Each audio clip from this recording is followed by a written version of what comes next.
Te encontrabas presidiendo una importante asamblea en medio de la selva.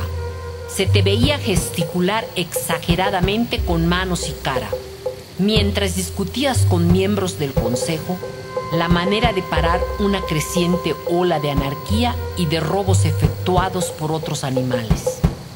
A fuerza de rascar mucho la caja de tu sabiduría, surgió una chispa que deslumbró a tus distinguidos compañeros. La solución, dictaminaste, sería proclamar a un rey.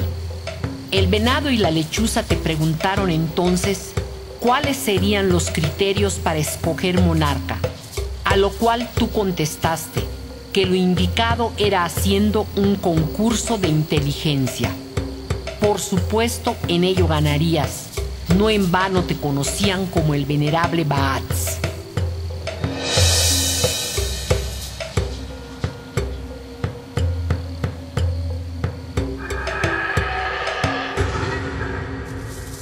El mono es una especie fundamental en la cosmogonía maya. Su imagen aparece en varias manifestaciones artísticas de tipo arquitectónico, escultórico, pictórico y escrito. Su representación no solo es común o frecuente, sino que aparece de diferentes formas. El mono como signo del zodiaco, como ser divino y como día.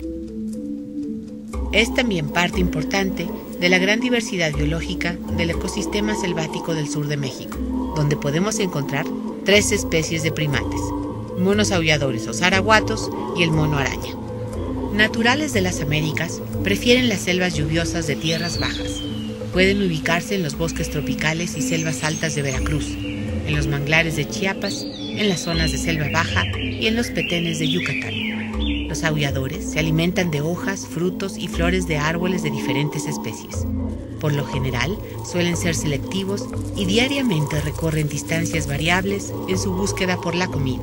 Mientras los aulladores solo se trasladan varias decenas de hectáreas, los monos araña, que solo comen frutos, van en busca de mayor área de sustento. Los monos pueden pesar entre 5 y 9 kilogramos, medir entre 50 y 90 centímetros de longitud, pero un rasgo sumamente característico en su fisonomía es su extensa cola, una extremidad fuerte y prensil que utilizan como si fuese una mano más.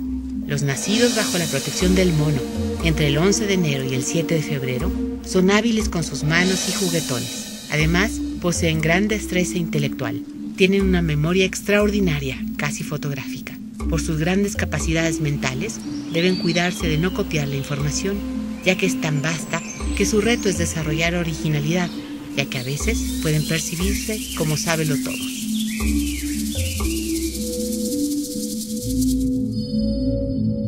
La constelación del mono se llama Bats y suele confundirse con el llamado dios Se, conocido también como Shamanek o Ku para la epigrafía moderna.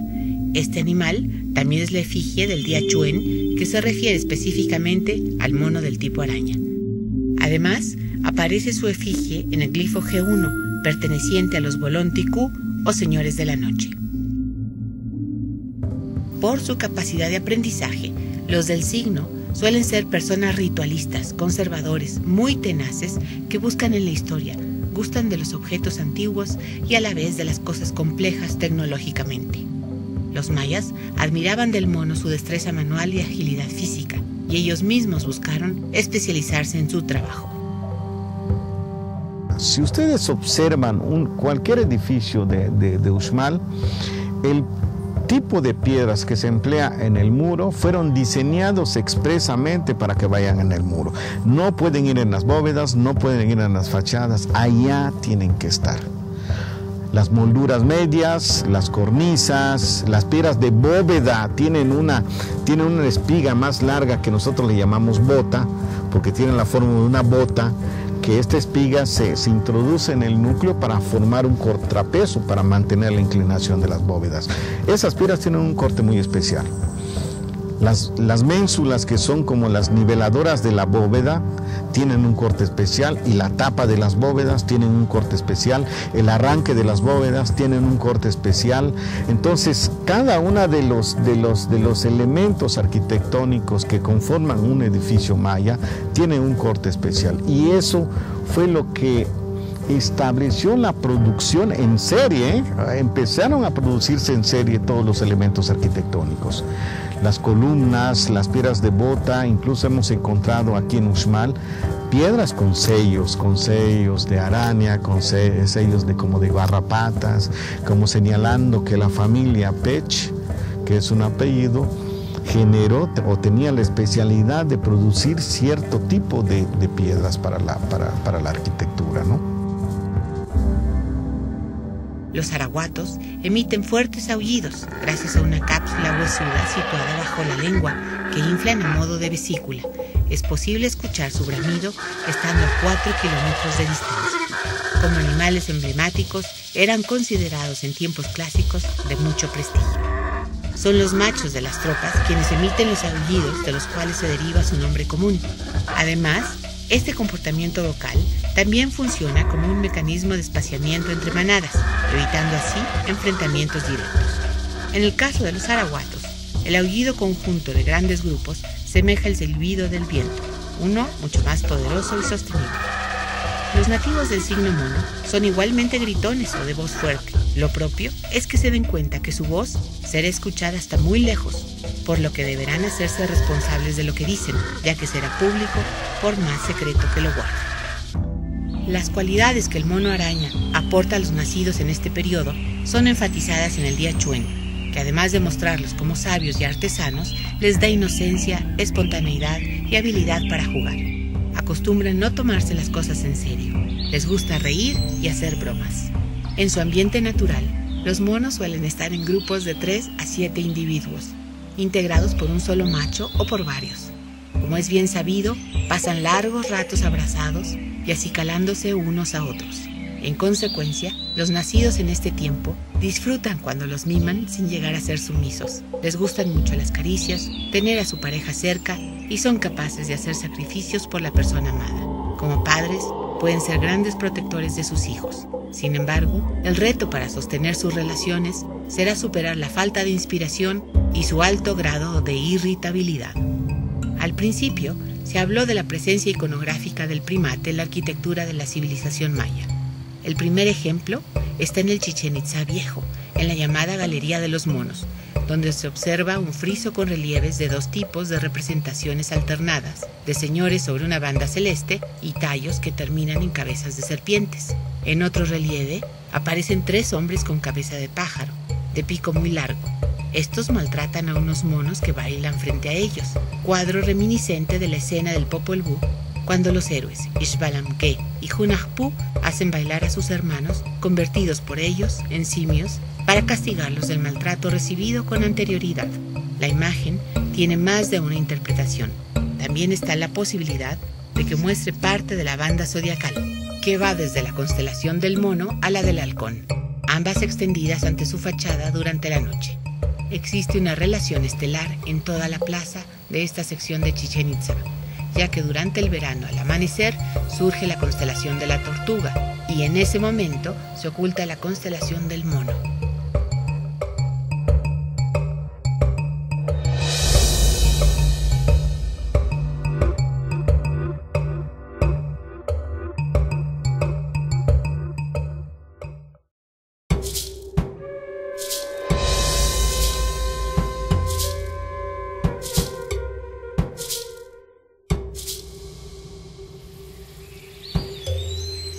Tu carácter ceremonioso te llevaba a gastar el tiempo haciendo pronunciadas reverencias y ceremonias hacia los demás. En ello estabas cuando te llegó la noticia. Efectivamente, el rey del Mayab sería elegido mediante un concurso, solo que en vez de inteligencia se coronaría quien ganara una carrera de velocidad y se sentara en un trono dispuesto tras la meta. A pesar de que la idea generó confusión en ti, debiste aceptarla. Para todos los demás parecía una excelente justa. Fue tu labor de presidente comunicar a los 4 vientos la naturaleza del reto.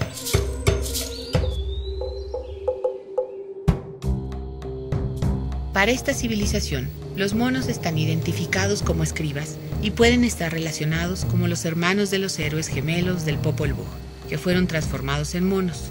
Uno de ellos tiene el nombre de Humbats o aullador, y el otro es llamado Hunchuen o mono araña. Es imprescindible reconocer que ningún otro pueblo en América produjo la cantidad de material escrito como lo hizo el pueblo maya. El desciframiento ha motivado a generaciones de estudiosos para investigar incansablemente hasta desentrañar todo su significado. De las investigaciones se han identificado con claridad y certeza algunos de los glifos, como son las fechas calendáricas, días, meses y ciertos periodos. Igualmente, ha sido posible conocer nombres de artistas, de las dinastías de gobernantes, emblemas de los sitios, hechos y dioses. Sin embargo, aún falta buena parte por identificar y unificar diversas opiniones de profesionales en las traducciones y en fonética. Lo cierto es que los escribas eran, la mayoría de las veces, sacerdotes llamados ajquines y algunas veces miembros de la élite. Un hecho conocido de gran importancia es que la escritura era considerada como sagrada y que las personas ejerciéndola dominaban la herramienta técnica más importante que los mayas tenían para incidir en su medio ambiente. Tan valioso era observar el cielo y sus relaciones con la tierra como escribirlo, tanto para los presentes como para las futuras generaciones. Existen innumerables ejemplos como constataciones del poder y la fuerza de la escritura maya, pero uno de los más enigmáticos está en Chichén Itzá. Se trata de un levantamiento hacia la zona de las monjas. Se encuentra un recinto llamado Akapsib, escritura en la oscuridad. Este se destaca por un dintel grabado en la puerta, en la cámara del extremo sur. Esta imagen muestra un personaje sentado sobre un trono rodeado de jeroglíficos, de los cuales se deriva el nombre de la estructura, pero el contenido de esta inscripción es un misterio, ya que no ha sido descifrado aún. Los escribas formaban el grupo más delicado y frágil de cada ciudad-estado maya. Su captura aseguraba el detenimiento de la productividad del sitio. No solo se buscaba a los que registraban los eventos celebratorios, sino a aquellos que dictaban la política productiva y de supervivencia completa. Por la necesaria complejidad de la conformación de sus grupos, los mayas establecían alianzas sujetas de manera endeble. El clima ejercía tal presión que literalmente por hambre surgían facciones antagónicas y rebeliones internas. Solo así es posible explicar el hallazgo de claras demostraciones de las consecuencias de la captura y sufrimientos de este grupo. Tal es el caso del patio de los escribas en el Palacio de Palenque, donde claramente son enfrentados a su desfiguramiento y ejecución. Calakmul, más o menos en el año 500 después de Cristo, hace una serie de alianzas con otras ciudades como Caracol, Dos Pilas, para, digamos, atacar. O sea, dicen que en términos de guerra atacar a Tikal, y esto abre un espacio de tiempo en que Tikal no van a aparecer inscripciones, que son más o menos 130 años, ¿no? Que es el periodo en que Calakmul va a dominar la hegemonía de la región. Otra representación del mono es el llamado dios Se, también conocido como Shamanek o Ku. En el Códice París aparece representado 14 veces, 7 completo y 7 en glifo. En el Códice Dresde aparece 9 veces completo y más de 22 veces con la pura cabeza. En el Códice Madrid se muestran 2 tablas como Shamanek, una de tamaño medio que lo exhibe encima de un montículo y sobre el glifo Ajau, y la otra donde se observa una contabilidad con 2 secciones de cabezas de Shamanek a renglón seguido. Todavía en tamaño mayor se le muestra con una especie de báculo como eje correspondiente por su posición fija en el cielo norte. La epigrafía moderna propone que en realidad se llama Ku y que de acuerdo al diccionario de Motul eran las casas donde se adoraba a Dios, que parece descender del proto-maya Kush, Dios, sagrado, creer, alma, corazón y cedro. El lugar de permanencia en el cielo, siempre en las alturas, sin ocultarse jamás, nos da a entender su acepción de sagrado, porque su orientación perenne es el norte, nunca baja a la tierra. De ello se extrae su posición de báculo. La estrella polar, Shamanek, se distingue porque todos los demás cuerpos celestes parecen girar a su alrededor, siempre en dirección norte, de ahí su nombre interpretado como estrella mágica. En ocasiones se le representa con pintas de viruela en la cara. Así aparece en las páginas 3, 5 y 6 del Códice Dresde. Astrológicamente, Shamanek, como poste, indica una guía con el potencial de foco y de abrir caminos.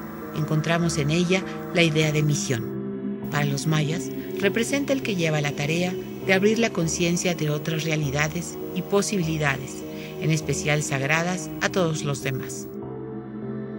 También parece sugerir que la entrada a lo divino para los hombres comunes y corrientes es un malestar o enfermedad, que al ser enfrentada y superada con la ayuda del chamán, nos lleva a abrirnos interiormente, encontrando una meta que nos eleva más allá de la cotidianidad, hacia el lugar de nuestro propio norte.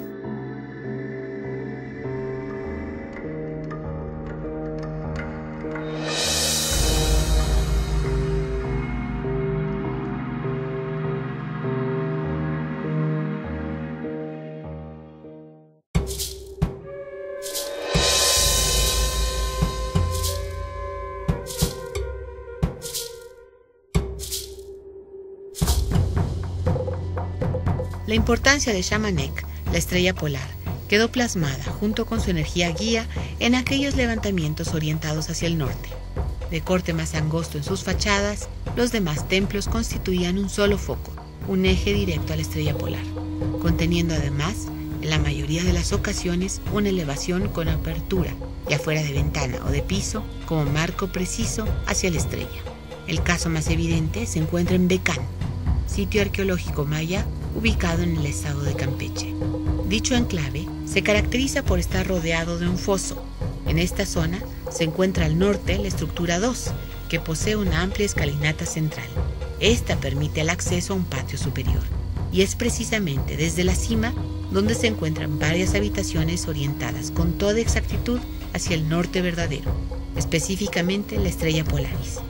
Además, amplifica su fachada un poco en la plataforma media contigua, que abarca 17 grados norte, en precisa distancia para medir las estrellas circumpolares. Otras estructuras orientadas hacia el norte con toda precisión son los arcos de Kabah, Labna y de Ekbalam.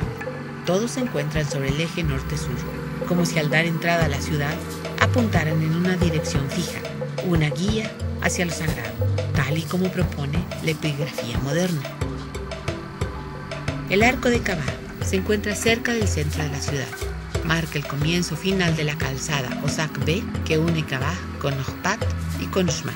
Prácticamente sin ornamentación, cuenta con 2 molduras en el centro. Tenía la parte inferior pintada de rojo y aún se aprecian vestigios de dicha pintura en la parte oeste, pero definitivamente mira con toda precisión hacia Shamanek, la estrella polar. El arco de Labna está situado al costado occidental del mirador, sobre un eje norte-sur. Es parte de un muro completamente decorado en estilo Puuc. La geometría que se observa en los polos mencionados enmarca el arco con 2 casas en relieve, mientras que si se mira de sur a norte, contiene grecas y espirales indicando movimiento. Si se sigue la explicación del tráfico estelar, se alcanza a ver cómo las casas enmarcan constelaciones, mientras que las espirales emulan el movimiento de la estrella polar y acompañantes. Esta diferencia es consistente con la del cuadrángulo de las monjas en Uxmal, donde la ornamentación del muro sur está enmarcada por casas en relieve, y la del muro norte contiene las grecas y espirales que describen el cielo centrado en Shamanek. Finalmente, el arco de Ekbalam, que sirvió de entrada formal al recinto, es una estructura de anchos muros, y a pesar de que se le observa poca decoración, también está orientado en dirección norte-sur. Un ejemplo particular y asombroso de observatorio al norte lo conforman los 4 arcos en el suelo en la ciudad de Mayapan, que parecen indicar las estrellas alrededor de Polaris, Shamanek, al norte preciso, y las constelaciones que emergen a su alrededor en el eje este-oeste. Estas líneas suponen indicadores de estrellas que emergen en el oriente al atardecer y llegan a un cierto grado de arco sin alcanzar el oeste al amanecer, y las que aparecen más arriba en el este alcanzarán el oeste exacto. En las mediciones para finales de junio se observó que mientras en el este emerge la constelación del Halcón o Altair, el ojo de la constelación del Mono o Bats aparece ya en lo alto a 50 grados de azimut, lo que corresponde a la indicación del segundo círculo. Entonces, propiamente, el Halcón surcará la noche entera el cielo, bajando en el oeste y con él la luz de las estrellas. Esta observación se corroboró con un programa astronómico ajustado a 1200 después de Cristo con sede en Mayapán. Los otros dos arcos corresponden a las estrellas Dubé y Cocá. Otras interesantes estructuras establecidas sobre el eje norte-sur son los juegos de pelota de Tzna, Uxmal, Chichén Itzá, Ekbalam, Cobá, Beicán, Calakmul y Palenque. El también llamado juego de caderas consistía en pegarle con la pelvis a la pelota para que tocara el aro de piedra. Los aparejos de juego muestran que era necesario un gran dominio del cuerpo, ya que exigía una fuerza que al hombre común de la actualidad le resulta sobrehumana. Los campos para ejecutar este entretenimiento eran de una estructura de mampostería, construidos en una forma de doble T, diseño que no cambió mucho durante 2700 años. Para los mayas, y sin duda para toda Mesoamérica, el juego de pelota se convirtió en un modo de entrenamiento para la supervivencia. Es válido suponer que tenía una parte primordial en el desarrollo de una cultura que incluía en su cosmogonía una forma de dirimir la competencia y la violencia organizadamente. Es posible que para la cosmología maya todo lo que sucedía en el cielo, en particular con las luminarias, estrellas y planetas, fuera la inspiración primaria para recrear con toda solemnidad sus enfrentamientos. Así es como se ha llegado a teorizar que el juego de pelota tenía un origen ritual, pues representaba el movimiento de los astros.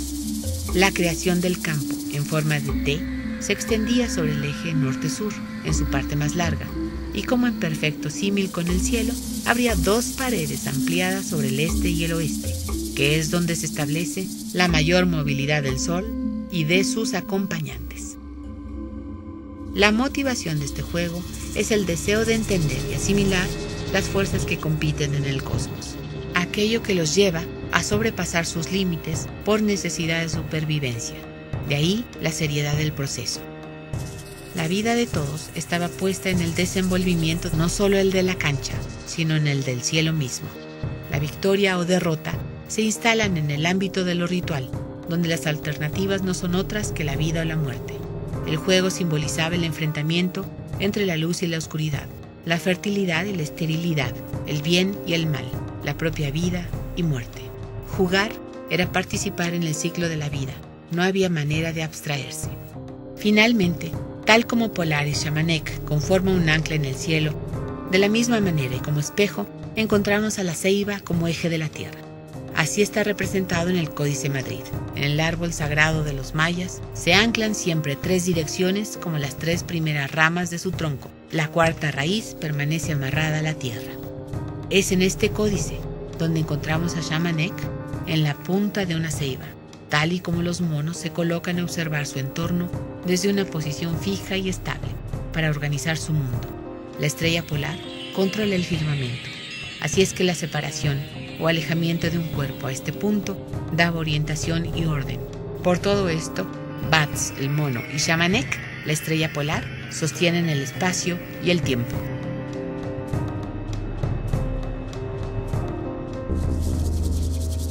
Pasaron días de gran agitación matizada por aullidos, chillidos y rugidos de todas las especies. Todas, incluyendo a tu familia de primates, sentían regocijo ante las oportunidades de que su estirpe fuese la nueva portadora de una corona. La mañana de la competencia, el pájaro Cox esperó un gesto de tu alargado brazo para lanzar el estridente grito que daría la señal de partida. Tras unos segundos, para sorpresa de todos, hubo un insospechado ganador, la iguana, quien hábilmente se las había arreglado para posarse en la silla antes que nadie. Así lo avalaste como el sabio que eras, como observador y juez. Al final, la jungla tendría el monarca que habías propuesto. uno que más allá de manifestar fortaleza en sus piernas, poseyó la mayor inteligencia.